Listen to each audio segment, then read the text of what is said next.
እንደምናችሁ የዩቲዩብ ቻናል ተከታታዮቼ ከዚህ በመቀጠል አስተዳደራዊ እቅድ በሚል ርዕስ ከዚህ ቀደም የጀመርነውን ክፍል 1 ወደ ክፍል 2 በመሄድ አስተዳደራዊ እቅድ በሚል ርዕስ የጀመርነውን ውይይት እንቀጥላለን።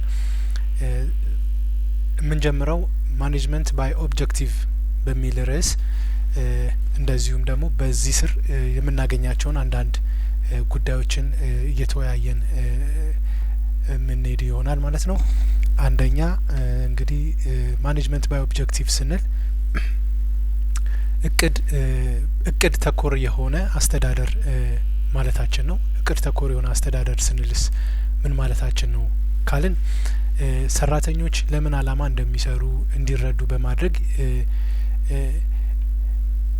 ስራቸውን በአግባቡ እንዲሰሩ የሚያስችል የእቅድ አይነት ነው ማለት ነው።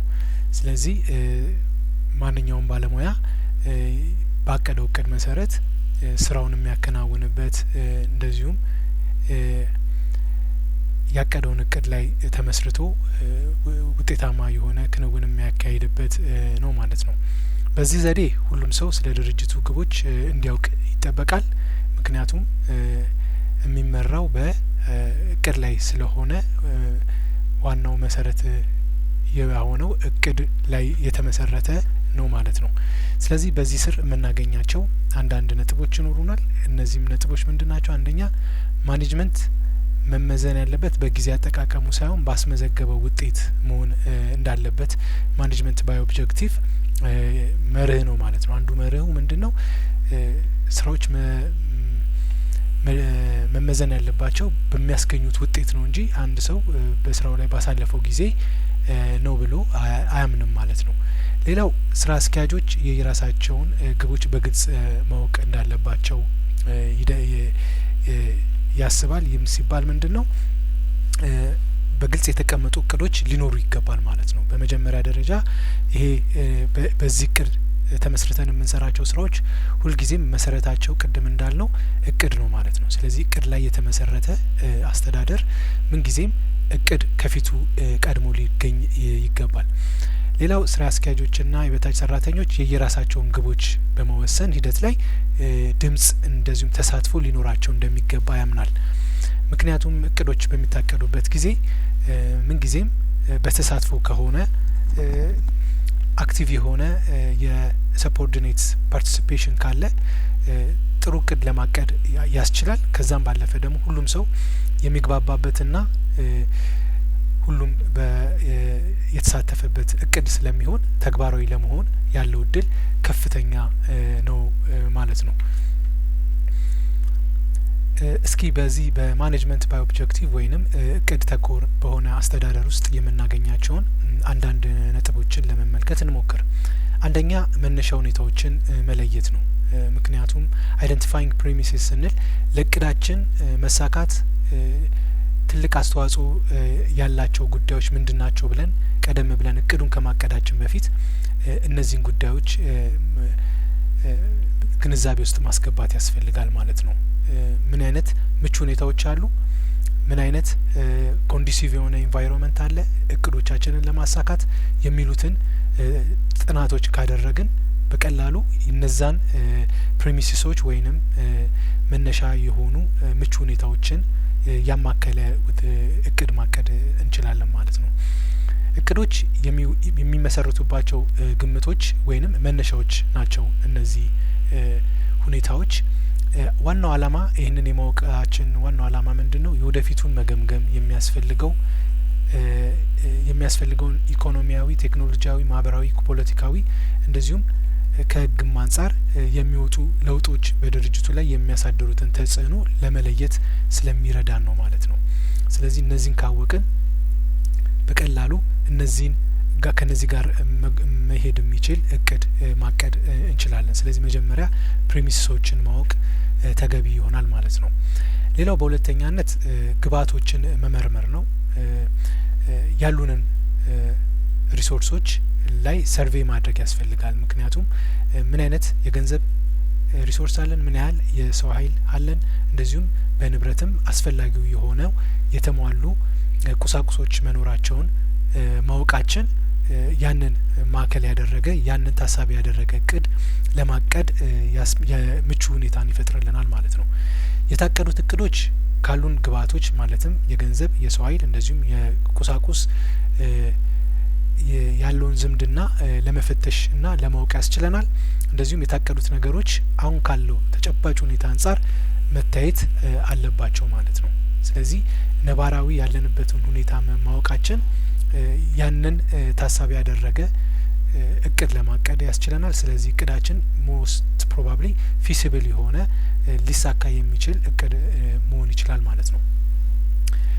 በሶስተኛነት ፖሊሲዎችን ማውጣት ያስፈልጋል። ስታብሊሽንግ ፖሊሲስ የምንላቸው ለምሳሌ ሰራተኞች ወደ ግቡ ለመድረስ የሚጓዙበት እንደ ሰፊ መንገድ ወይንም ብሮድ ፓዝዌይ ሊታይ የሚችል ነው ማለት ነው ፖሊሲ የምንለው። ስለዚህ ፖሊሲው እንደ መመሪያ ሆኖ ለእቅዶቻችን ለግቦቻችንና ለእቅዶቻችን መሳካት እንደ ፍሬምወርክ ሆኖ የሚያገለግል ስለሆነ ፖሊሲዎቹን ቀደም ብሎ ማዘጋጀት ያስፈልጋል ማለት ነው። ፖሊሲዎች ለሁሉም ሊያጋጥሙ ለሚችሉ ችግሮች መልስን እንዲሰጡ ሆነው ይዘጋጃሉ። ነገር ግን ለተወሰኑ ችግሮች በቀላሉ ተግባራዊ እንዲሆኑ በጥቅል መልክ ኦር ጄኔራል ተርምስ የሚዘጋጁ ናቸው ማለት ነው። ስለዚህ ሁሉንም ችግሮች የሚዳስሱ ላይሆኑ ይችላሉ። ነገር ግን ኢን ጄኔራል ያሉትን አንዳንድ ነገሮችን ለመወሰን በሚያስችል መልኩ ሆነው የሚዘጋጁ ማዕቀፎች ናቸው ማለት ነው። በአራተኛነት የምንመለከተው አማራጮችን መምረጥና እንደዚሁም ተግባራዊ ማድረግ ቹዚንግ ኦልተርኔቲቭስ የምንላቸው ናቸው። እነዚህም ሊወሰዱ የሚችሉ አማራጭ እርምጃዎች ሊመጡ ከሚችሉ ውጤቶችና ተፈጻሚነት ኦር ፊሲቢሊቲስ አንጻር ይገመገማሉ። ከተቀመጡት ግቦችና ከተለዩት መነሻዎች ፕሬሚስስ አንጻር የተሻለውን የድርጊት መንገድ መምረጥ ነው። ስለዚህ አንድ አይነት እቅድ ብቻ ከማቀድ ይልቅ ደግሞ እንደዚሁ ኦልተርኔቲቭ የሆኑ እቅዶችን ማዘጋጀት የተሻለውንና እንደዚሁም ተግባራዊ ሊሆን የሚችለውን ከመምረጥ አንጻር እድሎችን ስለሚፈጥርልን እነዚህን ኦልተርኔቲቮችን ለመመልከት መሞከር ያስፈልጋል ማለት ነው።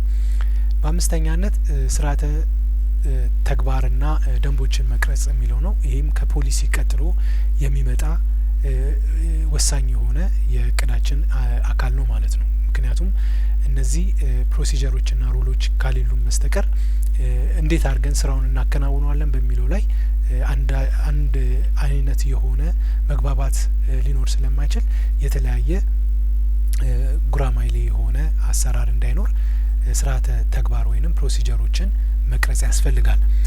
እነዚህም ምንድናቸው? በፖሊሲው ማዕቀፍ ውስጥ ሆነው አንድን ግብ ለማሳካት በቅደም ተከተል ኦር ክሮኖሎጂካል ሲኮንስ የሚከናወኑ እርምጃዎች ናቸው ማለት ነው። ስለዚህ አንድ ስራ በምን አይነት ሂደት መከናወን አለበት የሚለውን በግልጽ የተቀመጠ መስፈርት ነው ማለት ነው። የጊዜ ሰሌዳ ማውጣት ሌላው የእቅዳችን አካል ነው። ይህም ስንል ስታብሊሽንግ ታይም ቴብልስ አንድ ተግባር በምን ያህል ጊዜ ውስጥ ሊከናወን ይገባዋል፣ መቼ ማለቅ አለበት፣ መቼ መጀመር አለበት የሚለውን በግልጽ የምናስቀምጥበት ሂደት ነው ማለት ነው። ስለዚህ አንድ ተግባር ምን ያህል ጊዜ እንደሚወስድ፣ መቼ እንደሚጀመርና መቼ እንደሚጠናቀቅ ለመወሰን ያስችለናል። ለጊዜ ግምት 3 መንገዶች ጥቅም ላይ ይውላሉ። ጊዜን ታሳቢ ስናደርግ ልናስተውላቸው የሚገቡ 3 አይነት የኤስቲሜሽን ወይንም የግምት አይነቶች ይኖሩናል። ከነዚህም ውስጥ አንደኛው እቅዱ ሊሳካበት የሚችለው ሞስት ፕሮባብል የሆነው ኦፕቲሚስቲክ ታይም ነው። ይህም ስንል ሁኔታዎች ሁሉ ሰላም ከሆኑና ምንም ችግር ካላጋጠመ የሚፈጀው አጭር ጊዜ እንደማለት ነው። ሁሉም አስፈላጊው ነገር በተሟላበት ሁኔታ እቅዱ ሊከናወንበት የሚችልበት የጊዜ ሰሌዳ ኦፕቲሚስቲክ ታይም ቴብል እንለዋለን። ስለዚህ ከዚህ አንጻር ማየት ይኖርብናል ማለት ነው እቅዳችንን። ሌላው ፔሲሚስቲክ የምንለው ነው። ይህም ሲባል ሁኔታዎች የማይመቻቹ ከሆነና ያልተጠበቁ ሁኔታዎች ተከስተው እቅዶቻችንን የሚያስተጓጉሉ ነገሮች ካሉ ሊወስድ የሚችለውንም ጊዜ እንደዚሁ ስቲሜት ማድረግ ይጠበቅብናል ማለት ነው። ይህም ሁኔታዎች ምቹ ያልሆኑ ሁኔታዎች ቢፈጠሩ፣ እንቅፋቶች ቢበዙ የሚፈጀው ረጅሙ ጊዜ ምን ሊሆን ይችላል የሚለውን የምንወስንበት ነው። ሌላው ሞስት ላይክሊ ታይም የምንለው ያው ለእቅዶቻችን ምቹ ሁኔታዎች ከተፈጠሩ ለምሳሌ በመደበኛ ሁኔታ ለው ትክክለኛ ሚዛናዊ ጊዜ ሞስት ላይክሊ ታይም የምንለው ነው። ስለዚህ ይሄ ሞዴሬት የምንለው ነገሮች ሪያሊስቲክ የሆነ ታይም ቴብል ነው ማለት ነው። ስለዚህ አጠቃላይ ሁሉንም ታሳቢ ባደረገ መልኩ የምንይዘው ጊዜ ሞስት ላይክሊ ታይም ቴብል እንለዋለን። በሰባተኛነት የምንመለከተው በእቅዳችን ላይ ልናካትታቸው ከሚገቡ ነገሮች መመዘኛዎችን መወሰንና ሂደቱን መለካት ነው። እያንዳንዱን የእቅድ ክንውኖቻችንን ደግሞ ልንለካቸው ይገባል። ምን ያህል አቅደን ምን ያህል አሳካን፣ ምን ያህልስ ፌል አደረገ የሚለውን የምንመዝንበት ሂደት ነው ማለት ነው። ስለዚህ እቅድ እንደ መመዘኛ የወጡት እቅዶች አፈጻጸም የሚለካባቸው መመዘኛዎች ወይም ስታንዳርዶች ናቸው። ስለዚህ እቅዶች በቁጥር ወይንም ሊለካ በሚችል መልኩ ሜዠረብል ማነር መቅረብ ይኖርባቸዋል ማለት ነው። ስለዚህ ለእቅዶቻችን አፈጻጸም መለኪያ መስፈርቶችን ስናዘጋጅ አንድ ሊታወቅ የሚችል ቁጥር ስፔሲፊክ የሆነ መለኪያ ሊኖረን ይገባል እንጂ እንደዚሁ ግምታዊ በሆነ መልኩ ወይም ስፔሲፊክ ባልሆነ መልኩ ሲሆን ለመለካት አዳጋች ስለሚሆን በተቻለን አቅም በቁጥር የሚገለጽ መሆን ይኖርበታል ማለት ነው። ለምሳሌ በጥሩ ሁኔታ መስራት የሚል እቅድ መለካት የሚያስችል አይሆንም። ነገር ግን በወር 100 ምርቶችን ማምረት የሚል እቅድ ብንይዝ ይህም በቀላሉ መለካት እንችላለን። በወሩ መጨረሻ ላይ ውጤቱን ከቁጥሩ ጋራ በማነጻጸር እድገቱን መለካት ስለሚያስችል በቁጥር የሚገለጹ በገንዘብ መጠን የሚገለጹ በሚሆኑበት ጊዜ ለመለካት ቀላል ይሆናሉ ማለት ነው። ከዚህ በመቀጠል ደግሞ የእቅድ አይነቶችን እንመለከታለን። ያው የእቅድ አይነቶችን ስንመለከት በእቅዶችን በተለያየ አይነት መንገድ ለማየት እንሞክራለን። አንደኛ እቅዶች ከሚወስዱት የጊዜ ርዝማኔ አንጻር የምንመለከተው ይሆናል። እንደዚሁም ደግሞ እቅዶች በአንጻራዊነት የምንመለከታቸው ደግሞ እንደዚሁ ይኖራሉ። ስለዚህ በመጀመሪያ ደረጃ ከሚወስዱት የጊዜ ርዝማኔ አንጻር ስንመለከት የጊዜ ገደቡ አጭር ከሆነ የአጭር ጊዜ እቅድ እንለዋለን። የመካከለኛ ጊዜ እቅድ የምንለዋለን። እንደዚሁም የረጅም ጊዜ እቅድ የምንላቸው እቅዶች አሉ ማለት ነው። እቅድ ማውጣት አሁን ከሚወሰኑ ውሳኔዎች የሚመጡ ግዴታዎችን ኦር ኮሚትመንትስ ለመወጣት የሚያስችል በቂ ወደፊት ጊዜን ያካተተ መሆን አለበት። ስለዚህ የምናቅዳቸው እቅዶች በጊዜ ገደብ ስናስቀምጣቸው ተገቢውን የሆነ የጊዜ መስፈርት ልንሰጣቸው ይገባል ማለት ነው። በጣም ጊዜ ሊወስድ የሚችልን አንድን እቅድ በተወሰነ የጊዜ ገደብ ውስጥ እንጨርሳለን ብለን ብናቅድ ያ ፊሲብል ሊሆን አይችልም። ስለዚህ በተቻለን አቅም የስራውን ርዝማኔ ታሳቢ ባደረገ መልኩ ጊዜ ልንሰጣቸው ይገባል ማለት ነው። የአጭር ጊዜ እቅድ ስንል ብዙውን ጊዜ ከአንድ አመት በታች የሆኑ ተግባራትን የሚያካትቱ ናቸው። አንድ ስራ ከአመት በታች በሆነ ጊዜ ሊከናወን የሚችል ከሆነ ያ የአጭር ጊዜ እቅድ እንለዋለን። እንደዚሁም ደግሞ የመካከለኛ ጊዜ እቅድ የምንለው ከ1 እስከ 5 አመት የሚፈጁ ስራዎችን የሚያካትቱ ናቸው። እነዚህም ኢንተርሚዲየት ፕላንስ የምንላቸው ከ1 አመት እስከ 5 አመት ውስጥ ባለ ጊዜ የሚጠናቀቁ የስራ አይነቶች ናቸው ማለት ነው፣ ወይንም የእቅድ አይነቶች ናቸው።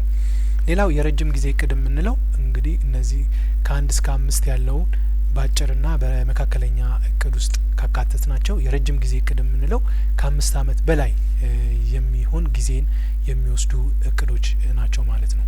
ከ5 አመት በላይ የሚቆዩ ስልታዊ ወር ስትራቴጂክ ውሳኔዎችን የሚያካትቱ ናቸው የረጅም ጊዜ እቅድ የምንላቸው።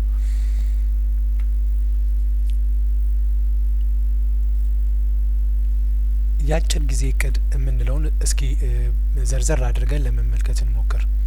ከ1 አመት በታች የሆኑ ዝርዝር ጉዳዮች ላይ የሚያተኩሩና በቀጥታ ወደ ትግበራ የሚገቡ ናቸው። አንዴ ስራ ከተጀመረ በኋላ ለመቀየር አስቸጋሪና እንደዚሁም ዋጋ የሚያስወጡ ሊሆኑ ይችላሉ ማለት ነው። ስለዚህ በ1 አመት ጊዜ ውስጥ የሚጠናቀቁ እቅዶች አብዛኛውን ጊዜ ወዲያው ሊከናወኑ የሚገባቸውና እንደዚሁም በቀላሉ ልንቀይራቸው የምንችላቸው አይደሉም ማለት ነው። ለምሳሌ አንድ የባንክ ቅርንጫፍ በሚቀጥሉት 3 ወራት ውስጥ 500 አዳዲስ የቁጠባ ሂሳቦችን መክፈት ብሎ ቢያቅድ ይሄ የአጭር ጊዜ እቅድ ነው ማለት ነው። ምክንያቱም የሚያበቃው በ3 ወር ውስጥ ስለሚሆን እቅዱን የአጭር ጊዜ ብለን ልንወስደው እንችላለን። ሌላው ለሚቀጥለው ወር የሚያስፈልገውን የጥሬ እቃ ግዢ ማከናወንና የሰራተኞችን የፈረቃ ድልድል ማውጣት ብሎ አንድ ፋብሪካ እቅድ ቢያወጣ ይህም እቅድ በዚሁ በአጭር ጊዜ እቅድ ውስጥ የሚካተት ይሆናል ማለት ነው። ሌላው የመካከለኛ ጊዜ እቅድን ስንመለከት ያው እንደ ቀደም ብለን እንዳልነው ከ1 እስከ 5 አመት የሚፈጁ እቅዶች ናቸው። እንደዚሁም ደግሞ በረጅም ጊዜና በአጭር ጊዜ እቅዶች መካከል እንደ ድልድይ ሆነው የሚያገለግሉ ናቸው።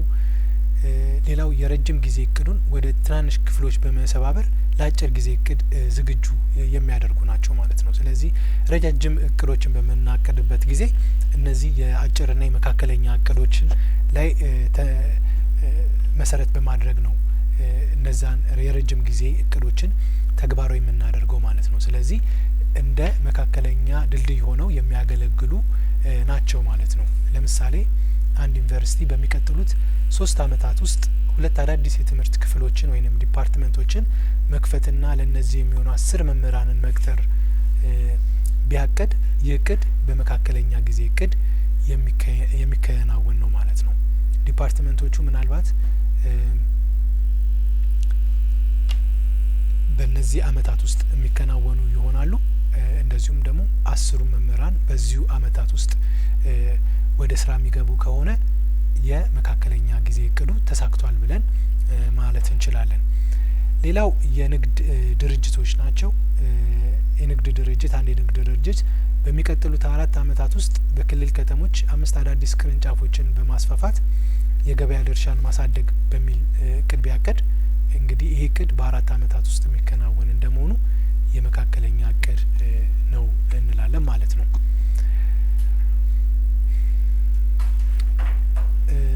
በሶስተኛነት የምንመለከተው የረጅም ጊዜ እቅዶች ሎንግ ሬንጅ ፕላንስ የምንላቸው ናቸው። እነዚህ እቅዶች ከ5 አመት በላይ የሚቆዩ ሲሆኑ የድርጅቱን የመጨረሻ መዳረሻና ራዕይ የሚያመላክቱ አጠቃላይ መመሪያዎች ወር ጋይድላይንስ ናቸው። ስለዚህ በረጅም ጊዜ የምናቅዳቸው እቅዶች እንደ ስትራቴጂክ ፕላን ወይንም እንደ ጋይድላይን ሆነው የሚያገለግሉ እቅዶች ናቸው ማለት ነው። ምክንያቱም ከስር ያሉት የመካከለኛና የአጭር ጊዜ እቅዶች ላይ ተመስርተን ነው እነዚህን የረጅም ጊዜ እቅዶች የምናሳካው። ስለዚህ እነዚህ እንደ መመሪያ ጋይድላይን ሆነው የሚያገለግሉ ናቸው ማለት ነው። እንደ ምሳሌ ለመመልከት አንድ የአየር መንገድ ለምሳሌ በሚቀጥሉት 15 አመታት ውስጥ በዓለም አቀፍ ደረጃ ካሉ 10 ምርጥ የአየር መንገዶች አንዱ መሆንና የበረራ መዳረሻውን ወደ 120 ማድረስ ቢፈልግ ይህ የ15 አመት እቅድ እንደመሆኑ የረጅም ጊዜ እቅድ ነው እንለዋለን ማለት ነው። ሌላው እንደ ሌላ አንድ ተጨማሪ ምሳሌ ብንመለከት የቴክኖሎጂ ድርጅት ለምሳሌ በሚቀጥሉት 10 አመታት ውስጥ ሙሉ በሙሉ በሰው ሰራሽ አስተውሎት የሚመሩ የቤት ውስጥ መገልገያ ቁሳቁሶችን በማምረት ቀዳሚ መሆን የሚል አንድ እቅድ ቢያቅድ ይህም የረጅም ጊዜ እቅድ ነው እንላለን ማለት ነው። ምክንያቱም ተቋሙ በኤአይ የሚሰሩ ቁሳቁሶችን በማምረት ተቀዳሚ የሆነ የቁሳቁስ አምራች ድርጅት ለመሆን ካቀደ የረጅም ጊዜ እቅድ ነው ልንል እንችላለን ማለት ነው። እስቲ እቅዶችን ደግሞ በሌላ አንጻር እንመልከትና ከጠቀሜታቸው አንጻር እቅዶችን እንመልከታቸው። አንድ እቅድ ስናቅድ ያ እቅድ እስከ መቼ ጊዜ ነው የሚያገለግለው ከሚለው አንጻር እቅዶችን በሁለት አይነት መንገድ ልንመለከታቸው እንችላለን። አንደኛ የአንድ ጊዜ እቅድ የምንለው ነው። ይህም ሲባል ምንድነው? ሲንግል ዩዝ ፕላን፣ አንድ ጊዜ ብቻ ታቅዶ በአንድ ጊዜ ክንውን የሚያበቃ ከዛ በኋላ ያንን እቅድ መልሰን ማንሰራው ከሆነ ሲንግል ዩዝ ፕላን እንለዋለን። ለየት ያሉና ለማይደጋገሙ ሁኔታዎች የሚወጣ እቅድ ነው። ስራው ሲያልቅ እቅዱም አብሮ የሚያበቃ ነው ማለት ነው። ስለዚህ እቅዱ የአንድ ጊዜ እቅድ ወይንም ሲንግል ዩዝ ፕላን የምንለው ለየት ያሉና ለማይደጋገሙ ሁኔታዎች የሚወጣ እቅድ ነው። ስራው ሲያልቅ እቅዱም አብሮ የሚያበቃ ይሆናል ማለት ነው። ስለዚህ እንደዚህ አይነት እቅዶች ለአንድ ጊዜ የስራ ክንውን የምንይዛቸው እቅዶች እንጂ በተደጋጋሚ እየመጡ ከአመት እስከ አመት ወይም ከወር እስከ ወር የሚከናወኑ እቅዶች አይደሉም ማለት ነው። ለምሳሌ አንድ ባንክ የሞባይል አፕሊኬሽን መገንባት እቅድ ቢይዝ ያ ፕሮጀክት የአንድ ጊዜ እቅድ እንጂ በተደጋጋሚ የሚከናወን እቅድ አይደለም ማለት ነው። ስለዚህ የአንድ ጊዜ እቅድ እንለዋለን። ሌላው በ2018 ዓመተ ምህረት የቢሮ እቃዎች ግዢ የተመደበ 500,000 ብር ቢሆን በዚህ እቅድ ውስጥ ለአንድ ጊዜ የምንጠቀምበት እቅድ እንጂ እንደዚሁ በተደጋጋሚ የሚመጣ እቅድ ስላይደል የአንድ ጊዜ እቅድ እንለዋለን ማለት ነው። ሌላው በሁለተኛነት የምንመለከተው የእቅድ አይነት ቋሚ እቅድ የምንላቸው ናቸው። እነዚህም ስታንዲንግ ፕላንስ የምንላቸው ናቸው። ደጋግሞ ለሚከሰቱ ሁኔታዎች የሚወጡና ውሳኔ አሰጣጥን የሚያፋጥኑ መመሪያዎች ናቸው። ስለዚህ በየጊዜው ተግባራዊ የምናደርጋቸው የእቅድ አይነቶች ናቸው ማለት ነው። ለምሳሌ በአንድ የስራ የበጀት አመት ውስጥ 10,000 ብር የሚደርስ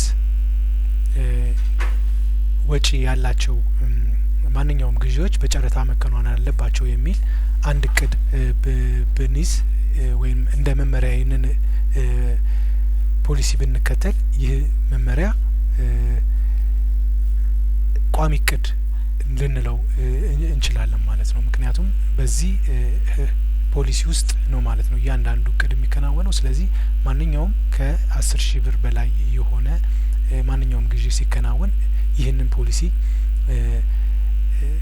ላይ በመመስረት እያንዳንዱ ግዢ በጨረታ የሚከናወን ይሆናል ማለት ነው። ለምሳሌ በሌላ አንጻርም ስንመለከተው ፕሮሲጀርስ የምንላቸው ወይም ደግሞ የስራ ክንውን ተግባርን እንደ መመሪያ የምንጠቀምባቸው የስራ ክንውን ሂደቶች አንድ ሰራተኛ ሲቀጠር ማሟላት ያለባቸው ቅድመ ተከተሎች ለምሳሌ ፎርም መሙላት ሊሆን ይችላል፣ የሕክምና ምርመራ እንደዚሁ ወዘተ ያሉ መስፈርቶች በየጊዜው ተግባራዊ የሚደረጉ ህጎች ስለሆኑ ቋሚ እቅዶች ናቸው ልንላቸው እንችላለን ማለት ነው። እስኪ እቅዶችን ደግሞ ከሚወስዱት ስኮፕ አንጻር እንመልከታቸው። ከሚሸፍኑት የስራ ስኮፕ አንጻር ስንመለከት አንዳንድ እቅዶች ስልታዊ እቅድ እንላቸዋለን። እነዚህም ስትራቴጂክ ፕላን የምንላቸው ናቸው።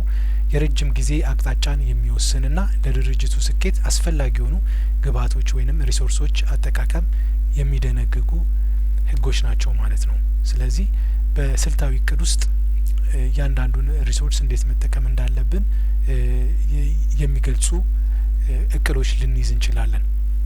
እንደ ምሳሌ ለመመልከት አንድ የትምህርት ተቋም በሚቀጥሉት 10 አመታት ውስጥ በምስራቅ አፍሪካ ምርጥ የምርምር ማዕከል ለመሆን ቢያቅድ በእነዚህ እቅዶች ውስጥ እንደዚሁ አዳዲስ ህንጻዎችን መገንባት ያሉ ተግባሮች በሚከናወኑበት ጊዜ ስልታዊ እቅድ የምንላቸው ናቸው። ምክንያቱም በረጅም የጊዜ ገደብ ውስጥ ለተያዘው እቅድ እንደ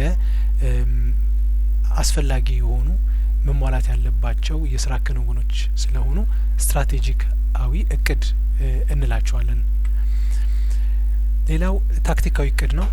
ታክቲካል ፕላን የምንለው ስልታዊ እቅዱን ተግባራዊ ለማድረግ የሚወጣ የአጭር ጊዜ እቅድ ነው። ስትራቴጂክ የሆነውን እቅድ ለማከናወን እነዚህ ታክቲካል የሆኑ እቅዶች ተግባራዊ እንዲሆኑ ያስፈልጋል። ስለዚህ በስትራቴጂክ ፕላናችን ስር የምናካሄዳቸው እያንዳንዱ አጫጭር የሆኑ የጊዜ ገደብ ያላቸው እቅዶች ታክቲካል እቅድ እንላቸዋለን። ትኩረቱም ግብዓቶችን ለተወሰኑ ተግባራት ማከፋፈል ላይ ነው ማለት ነው። ስለዚህ ሂውማን ሪሶርስ ሊሆን ይችላል፣ ማቴሪያል ሪሶርስ። እነዚህን ሁሉ ለስትራቴጂክ እቅዳችን ማስፈጸሚያ በሚሆን መልኩ ተከፋፍለው ወደ ተግባር የምንገባበት የእቅድ አይነት ነው ማለት ነው።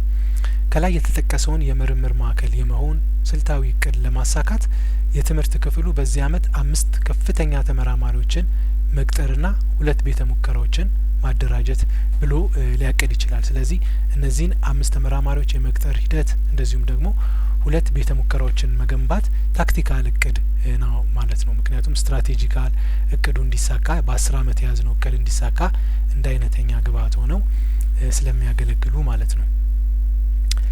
ሌላው እቅዶችን ተለዋዋጭ እቅዶች ብለን የምንይዛቸው እቅዶች አሉ። እነዚህም እቅዶች አንድን ተግባር ለማከናወን በተጨማሪነት የምንይዛቸው የጊዜ ገደብ ሊሆን ይችላል፣ ወይም ደግሞ የካፒታል መጠን ሊሆን ይችላል። በዛ መልኩ እቅዳችንን በተጨማሪ የምንይዛቸው አንድ እቅድ ለማከናወን የያዝነው ሪሶርስ ሳይሟላ ቢቀር ተጨማሪ መጠባበቂያ የምንይዛቸው እቅዶች ቫሪያብልስ ፕላንስ እንላቸዋለን።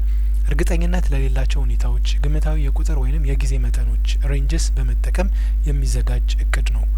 ይህም ድርጅቱ ሊመድበው የሚችለውን የጊዜ ወይም የወጪ ገደብ ለማወቅ ይረዳል ማለት ነው። ለምሳሌ አንድ የሶፍትዌር ኩባንያ አዲስ ሲስተም ለመገንባት 3 ወር ከ10 ቀን እንደ እቅድ ቢይዝ በዚህ ጊዜ አከናውኜ እጨርሳለሁ ብሎ ቢያቅድ ስራው በ3 ወር ባያልቅ እስከ 10 ቀን ባለው ተጨማሪ ጊዜ ውስጥ መጠናቀቅ እንዳለበት የሚያመላክት ነው ማለት ነው። ሌላው በጀትንም በተመለከተ ለምሳሌ አንድ ዝግጅት ማስፈጸሚያ ከ50 ሺህ እስከ 60 ሺህ ብር ብሎ ቢመደብ ያ ክንውን ከ50 ሺህ ብር በታች ሊሆን ይችላል። እንደዚሁም ከ50 ሺህ ብርም በላይ ቢሆን እስከ 60 ሺህ ብር ባለው ጊዜ የወጪ መጠን ሊከናወን እንደሚችል የምንይዘው የእቅድ አይነት ነው ማለት ነው። ከቫሪያብል ፕላን በተጨማሪ ደግሞ አማራጭ እቅዶች ብለን የምንይዛቸው ኦልተርኔቲቭ ፕላንስ የምንላቸው የእቅድ አይነቶች አሉ። እነዚህም የእቅድ አይነቶች ራሳቸውን ችለው የሚገኙ አንዱ እቅድ በአጋጣሚ ባይሳካ እንደ ተጨማሪ እቅድ የምንይዘው ራሱን ችሎ ያለ የእቅድ አይነት ነው ማለት ነው። ከመጀመሪያው እቅድ በተለየ መልኩ የምንይዘው እቅድ ይሆናል። 2 ወይንም ከዚያም በላይ የሆኑ ሙሉ ለሙሉ የተለያዩ እቅዶችን አስቀድሞ ማዘጋጀትን የማዘጋጀት ሂደት ነው። እንደ ሁኔታው አመቺ የሆነው እቅድ ተመርጦ ተግባራዊ ይደረጋል ማለት ነው። እስኪ አንድ ምሳሌን እንመልከት። አንድ የጨርቃ ጨርቅ ፋብሪካ የኤሌክትሪክ ኃይል ካለ በማሽን ለማምረት እንደ እቅድ ሀ ቢይዝ፣ በሁለተኛነት ደግሞ ኃይል ከጠፋ በሰው ኃይል የሚሰሩ ስራዎችን ማከናወን እንደ እቅድ ሊይዝ ይችላል ማለት ነው። ስለዚህ እቅድ ሀ በኤሌክትሪክ መስራቱ ባይሳካ ወደ ሰው ኃይል በእጅ በሚሰሩ ስራዎች እቅዱ እንዲከናወን ይደረጋል ማለት ነው። ሌላው በሎጂስቲክስም ስንመለከተው ለምሳሌ እቃዎች በየብስ ለማጓጓዝ ታቅዶ መንገድ ቢዘጋጋ በአየር ለማጓጓዝ ተጨማሪ እቅድ እንይዛለን ማለት ነው። ስለዚህ እነዚህ 2 እቅዶች የእቅዱን ተፈጻሚነት የምናረጋግጥባቸው መንገዶች ናቸው ማለት ነው። ሌላው ተጨማሪ ወይንም ማሟያ እቅዶች የምንላቸው አሉ። እነዚህ እቅዶች አንድን የያዝነውን እቅድ በተሟላ መልኩ እንዲከናወን የምናደርግበት ዘዴ ነው ማለት ነው። በዋናው እቅድ ላይ የሚወጡ ጥብቅ ገደቦችን ለመቀነስ ወይንም ችግሮች ሲፈጠሩ ቅሬታ የሚቀርብባቸውንና መፍትሄ የሚፈለግባቸው መንገዶች አስቀድሞ ማመቻቸት ነው። ለምሳሌ የሰው ኃይልን ብንመለከት አንድ ድርጅት ሰራተኛው በታመመበት ወቅት ስራውን እንዳይቆም በጊዜያዊነት ሌላ ሰራተኛ የሚተካበት እቅድ ሲያወጣ የዋናው እቅድ እንዳይደናቀፍ ይረዳል ማለት ነው። ስለዚህ አንድን እቅድ ስናከናውን ያ እቅድ እንዳይሳካ የሚያደርጉ ነገሮች ካሉ ያንን እቅድ ለማሳካት የምንይዘው ሌላ ተጨማሪ እቅድ ሰፕሊመንተሪ ፕላን እንለዋለን ማለት ነው። ለምሳሌ በግንባታ ውል ብንመለከት በግንባታ ስራ ላይ የአየር ሁኔታ ስራውን ካዘገየብን ኮንትራክተሩ ተጨማሪ ጊዜ የሚጠይቅበትን ስርዓት አስቀድሞ በውል ውስጥ ማካተት እንደ ተጨማሪ ሰፕሊመንተሪ እቅድ ልንይዘው እንችላለን ማለት ነው። ስለዚህ በተሳካ ሁኔታ ክንውኑ እንዲከናወን ለማድረግ ካስፈለገ እንደ እቅዶችን መያዝ አስፈላጊ ይሆናል ማለት ነው። ከዚህ በመቀጠል ደግሞ ውሳኔ አሰጣጥን በተመለከተ ዲሲዥን ሜኪንግ እንደምታውቁት ፕላኒንግ ላይ አንድን ነገር አቅደን ወደ ተግባር ስንገባ የተለያዩ ውሳኔ ልንሰጥባቸው የሚገቡ ጉዳዮች እንደሚከሰቱ ይታወቃል። ስለዚህ እነዚህ ውሳኔዎች አብዛኛውን ጊዜ ሁለት አይነት ውሳኔዎች ናቸው። ይህም አልበርት ሲመን በሚባል ምሁር አማካኝነት ሁለት አይነት ውሳኔዎች እንዳሉ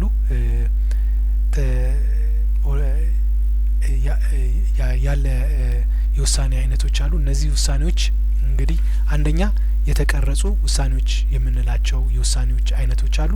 እንደዚሁም ያልተቀረጹ ውሳኔዎች የምንላቸው ደግሞ ሌላው የውሳኔ አይነቶች ናቸው። ልዩነታቸው ምንድነው? እንደዚሁም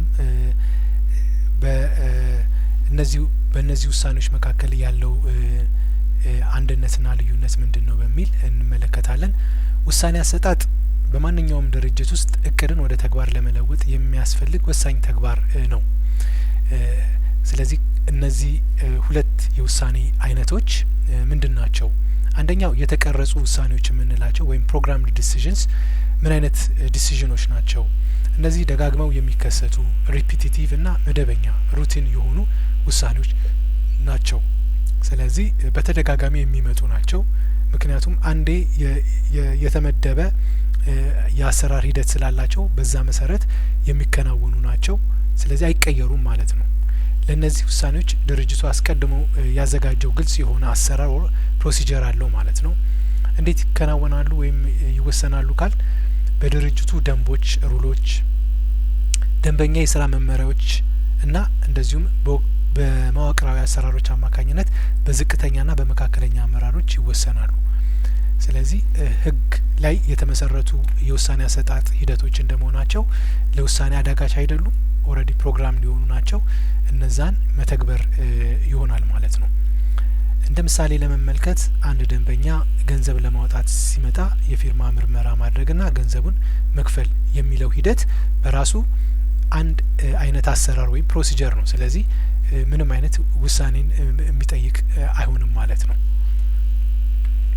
ሌላው ያልተቀረጹ ውሳኔዎች የምንላቸው ነን ፕሮግራምድ ዲሲዥንስ ናቸው።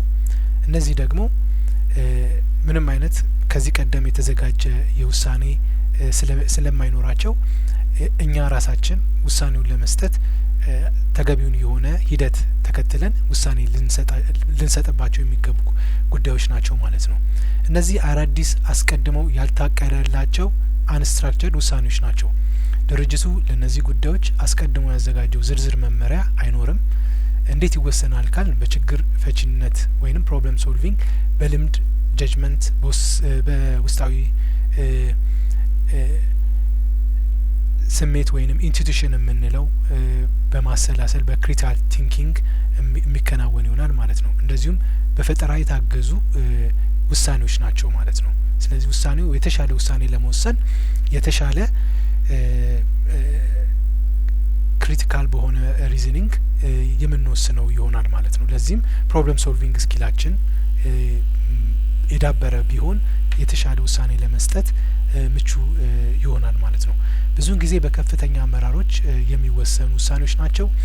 እንደ ምሳሌ ብንመለከት አንድ ድርጅት አዲስ ፋብሪካ በሌላ ሀገር መክፈት አለብኝ ወይስ የለብኝም የሚለውን ለመወሰን የተለያዩ ጥናቶችን በማድረግ እንደዚሁም ሰርቬዎችን በመስራት መረጃዎችን በማሰባሰብ ለውሳኔው አስፈላጊ የሆኑ ግብዓቶችን በማሟላት ወደ ውሳኔ የሚወስዱ ምርምርና ጥናቶችን በማድረግ ለዚህ ውሳኔ የሚሆኑ መረጃዎችን በማሰባሰብ ወደ ውሳኔ ያመራል ማለት ነው።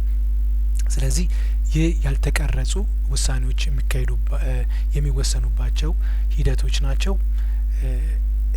የአንስትራክቸርድ ወይንም ነን ፕሮግራምድ የሆኑ ዲሲዥኖች በዚህ መልኩ ልንወስናቸው እንችላለን ማለት ነው።